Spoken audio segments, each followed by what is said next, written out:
Hello everyone, this is Archana Kadam from JSPM Nare Technical Campus. This is my second video on DC machines. In last video, we have discussed classification of DC machines, principle, working and construction of DC machines. Now in this video, we'll discuss induced EMF of DC machine, types of DC machines and torque equation of DC machine. We'll continue with the EMF equation of DC machine. If machine is a DC or machine is working as a motor, induced EMF is given by EB is equal to NP phi Z upon 60A. In the motor, induced EMF is called back EMF because it acts opposite to the supply voltage, where the phi is a magnetic flux developed due to field winding. N is a rotor speed, it is in RPM. P, total number of poles. Z, total number of conductors, armature conductors. A is nothing but total number of parallel paths of armature winding. We have already discussed armature winding. If winding is lap connected, value of A is always equal to P. And if armature winding is wave connected, value of A is 2. The equivalent circuit of DC machine. This is the representation of armature. We can see this is armature rotor and this is nothing but the brush, and through this is the supply.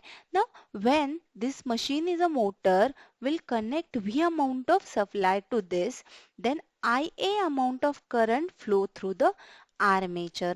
At that time in this circuit, the three parameters are existing. Those are nothing but VB, RA and E, where VB is brush drop, RA is nothing but armature resistance, E is nothing but induced EMF in the armature conductor, or you can say this is nothing but the back EMF. The value of that back EMF is NP phi Z upon 60A. We have already discussed that value. EB is nothing but NP phi Z upon 60A. Now, next topic is types of DC machines. Basically there are two types of DC machine. One is separately excited DC machine and second is self-excited DC machine. Self-excited DC machine is again divided into three types. One is shunt wound, second is series wound and third one is compound wound. From that, as per as mechanical engineering syllabus is concerned, only shunt wound machine is there. Now, what is separately excited DC machine? See, when separate DC source is used for the excitation, then it is called as separately excited. We can see here the field winding of the machine, separate DC supply is used, then this machine is called as separately excited DC machine. Next, second type of DC machine is self-excited DC machine. The self-excited DC machine is again divided into three types: shunt excited, series excited and compound excited. From that, this is shunt excited DC machine.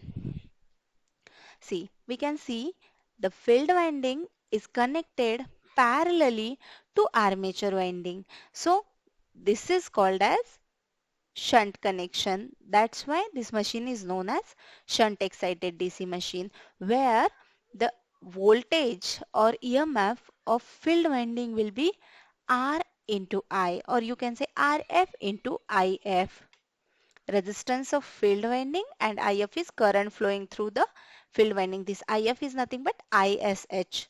Similarly, equation of armature will be in that case EA is equal to VT minus IARA, where VT is nothing but the total supply voltage. IARA is the armature drop. So second type of self-excited machine is series excited DC machine, where the armature winding and field winding both are connected in a series. Now compound DC machine. Compound DC machine is again divided into two types. One is long shunt compound machine and second is short shunt compound machine. This is the arrangement of long shunt compound machine, where definitely this is the compound machine. Compound machine will carry both the winding, series field winding and shunt field winding. This is the series field winding, this is the shunt field winding. Now as per as arrangement is concerned, this is known as long shunt compound winding. And this one is, we can see here, the series field winding is connected in this line. So this is called as short shunt compound generator or motor. Next, see in syllabus of mechanical engineering, shunt excited machine is there. So we'll just discuss the current equation, voltage equation and power equation of shunt field DC machine. This is the circuit diagram where the field winding is connected parallelly to armature winding, and this is the load connected. As we have considered, this machine is a motor. We can see uh, sorry, this is the supply connected, and from this current is flowing in this direction. See, we can see this is the total current coming towards the armature. This is IA amount of current flowing towards armature, and ISH amount of current flowing through shunt field winding. RSH is the internal resistance of shunt field. RA is internal resistance of armature. EB nothing but back EMF induced in the armature. Now, what is the current equations? We can see this is the total current incoming towards this junction. IA is outgoing from the junction. IS is also outgoing from the junction. So, total current will be equal to I is equal to IA plus ISH. This is the current equation of the machine. Second, there are two voltage equations because we know this is the supply voltage and the shunt and armature both are connected parallelly.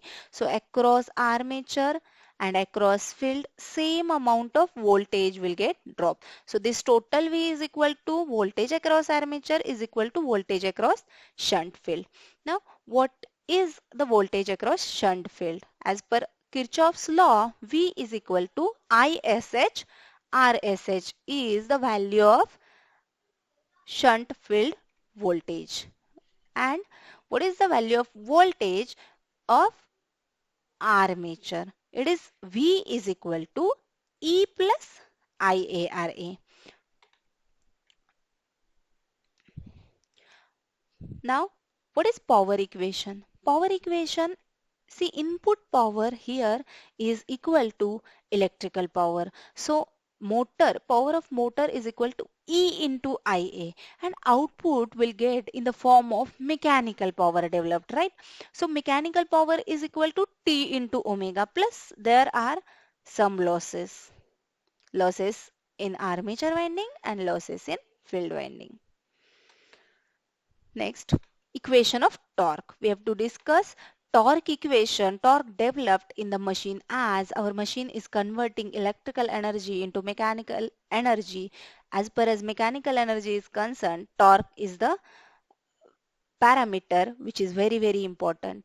Torque is equal to K into phi into Ia, where K is a constant parameter and torque is depending on two parameters, that is flux and armature current. We can see the torque equation. First of all, we should know we are going to convert electrical power into mechanical power. So what is input power? It is electrical. What is output power? It is mechanical. So what is mechanical power? It is T omega. What is electrical power developed? It is E into Ia. See, as far as generator is concerned, this will be the power. See, whatever torque developed in motor as well as generator, it is same. For this equation, I have considered this is the generator. So mechanical power is the input power and output is the electrical. It doesn't matter. Uh, Mechanical power is T omega. Electrical power is E into Ia. So mechanical power input will be equal to electrical power developed. Clear? As far as ideal machine is concerned. Now ideally T omega will be equal to E into Ia. And we know what is E? E is nothing but EMF induced in the armature conductor. What is the value of that EMF? That is 5PNZ upon 60A.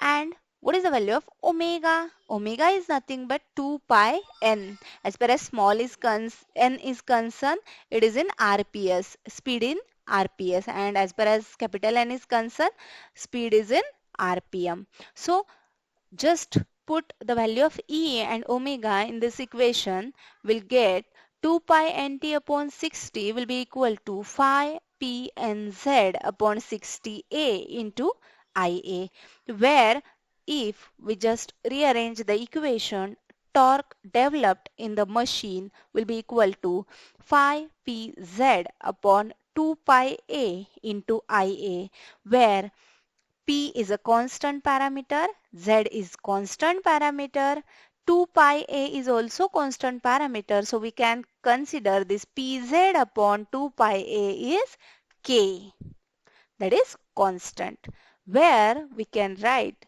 torque is equal to K into phi into Ia, as we have seen in this equation. Developed torque will be equal to K into phi into Ia. So whatever torque developed in the machine is directly proportional to magnetic flux and armature current.